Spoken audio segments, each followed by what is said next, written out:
मैदान की तरफ बढ़ते हैं। टी20 ट्रॉफी सीरीज का ताज किसके सर सजेगा? फैसला आज होगा। फाइनल में पाकिस्तान और श्रीलंका रावलपिंडी क्रिकेट स्टेडियम में आमने सामने होंगे।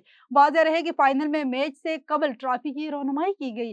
दोनों कप्तानों की ट्रॉफी के साथ तस्वीर बनाई थी। कौमी क्रिकेट टीम के कप्तान सालमान अली आगा ने जीत के लिए अज़म का इजहार करते हुए कहा कि फाइनल मैच हमारे लिए बहुत अहम है। श्रीलंकन टीम के कप्तान ने कहा, टीम का मोरल बुलंद है, फाइनल में अच्छी क्रिकेट खेलने की कोशिश करेंगे।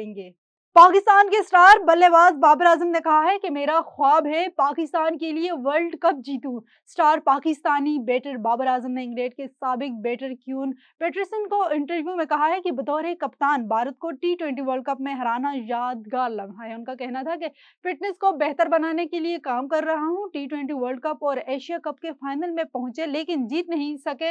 इंसान हूं, बाज़ औक़ात गलतियां हो जाती हैं।